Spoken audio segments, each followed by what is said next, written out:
In our first two lessons, we learned how to identify details within literary text to support a specific claim or statement that we are making about a passage.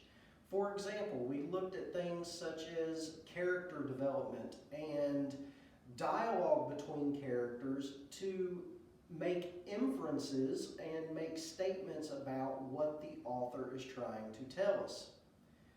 The concept is not really any different when we look at informational texts. Of course, informational texts are intended to serve a purpose of providing you as the reader with information. Now, within informational text, the type of details that we are going to look for will include things such as facts or statistics. An author will use these to support a specific claim or statement that they are making about a topic of interest. So let's take a moment and consider how details are used as evidence within an informational text. So as I just stated, things such as facts or statistics or even quotations can be used to help support the statement that you are making. So these are the specific details that you will look for in a text that is intended to provide information. As with literary text, these details can be referred to as evidence to support a statement that we are making. Let's take a look at this example. So if you make a statement about a person from history, you need to be able to identify a detail within a reading passage to support that statement. In this example, our statement is the jazz singer Ella Fitzgerald is still admired today. The detail that we take from the passage states, in 2007, the United States Post Office made a special Ella Fitzgerald postage stamp.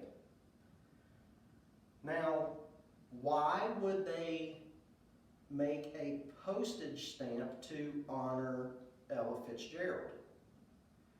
Does that sound like something that they would do for someone they do not really care about? No, of course not.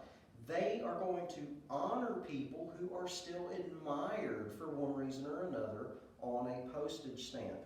So this statement from a reading passage could be used as support for your claim that Ella Fitzgerald is still admired today.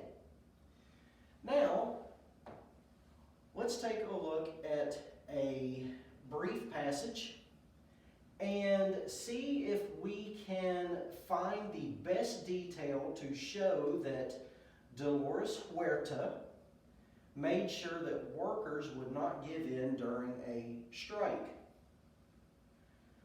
Quick-witted and fiery, Dolores helped organize a strike of workers to protest low wages.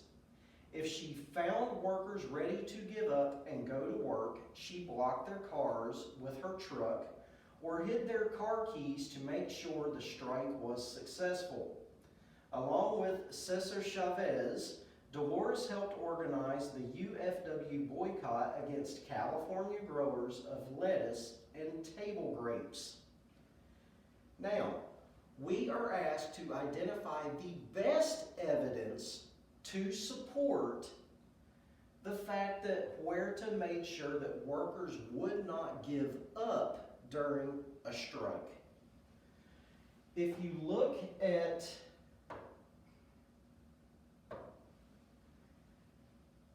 the second sentence in this brief passage, it states if she found workers ready to give up, okay, so that is important. Workers who were ready to give up, so that tells us what we need to look for, and go to work. What did she do? Well, it states that she blocked their cars with her truck or hid their car keys. to make sure that the strike was successful. In this particular instance, that sentence will be the best evidence to support the claim that Huerta did everything that she could to ensure that the workers would not give up during a strike. So our best evidence is this statement right here. If she found workers ready to give up and go to work, she blocked their cars with her truck or hid their car keys to make sure the strike was successful. Let's work through a couple of examples to practice identifying the best detail to support a stated claim within an excerpt of an informational text. In this example, we are going to be looking at an excerpt from Queen of the Falls by Chris Van Allsburg. We are asked to select the best detail to show Niagara Falls is incredibly loud. Let's take a look at the passage. Imagine being as small as a flea standing on a sidewalk next to an open fire hydrant. This is how visitors to the waterfalls at Niagara feel. The water drops from a height that is as tall as a 17-story building, roaring like a locomotive and sending up an endless cloud of mist as it crashes onto the rocks and water below. Now let's see if we can identify a specific detail from this passage to support the claim that Niagara Falls is incredibly loud. If you take a look at towards the end of the passage, we're told the water drops from a height that is as tall as a 17-story building, roaring like a locomotive.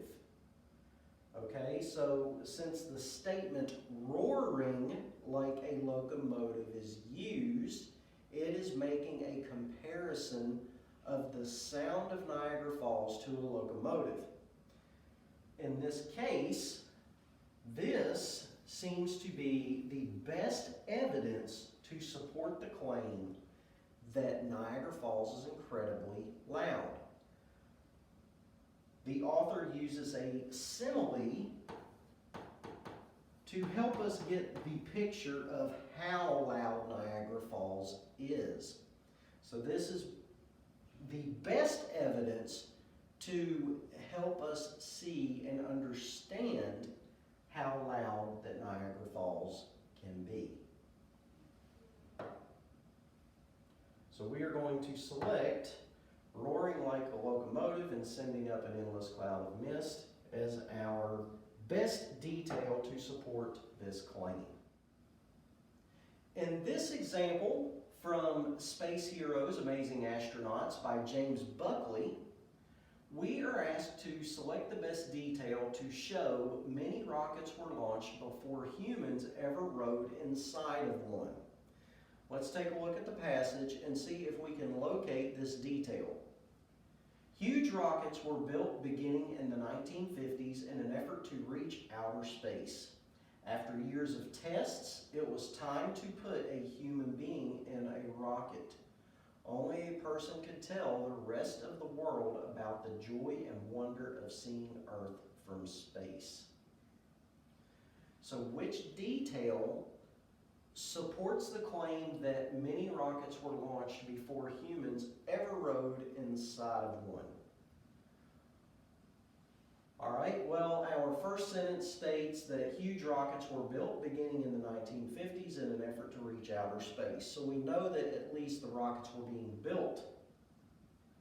But if you look at the next statement, after years of tests, it was time to put a human being in a rocket.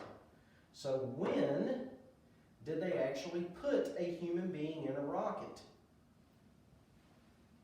After years of tests. So what that tells us is that they made several attempts to get a rocket into space before attempting to put a human inside of one. All right, that makes sense. We don't want to put someone's life in danger. So we're going to send up unmanned rockets to make sure that we can at least get a rocket into space. Therefore, the statement, after years of tests, it was time to put a human being in a rocket, is the best evidence to support the statement that many rockets were launched before ever putting a human in one.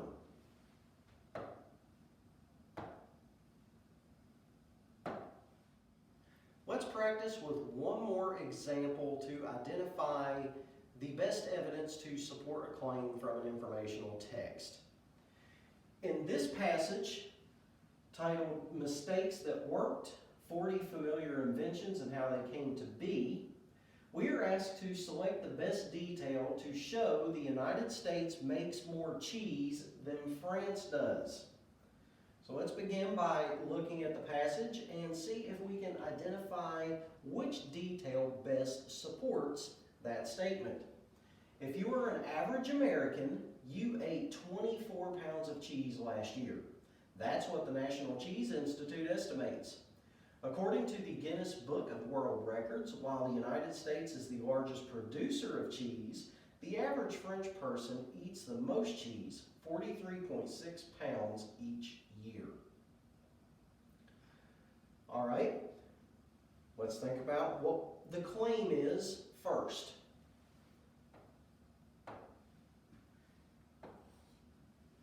The United States makes more cheese than France does, okay? We're not talking about eating, we're talking about actually producing, making. If you look at the last sentence, according to the Guinness Book of World Records, while the United States is the largest producer of cheese, the United States is the largest producer, okay? Producer, production, that means they make it. So the largest producer means largest maker of cheese. The average French person eats the most, okay? So France does not make as much cheese as the United States, but they definitely eat more. So the average French person eats the most. Consider our claim again. We're looking for support that the United States makes more. Therefore, our best statement is, while the United States is the largest producer of cheese, according to the Guinness Book of World Records.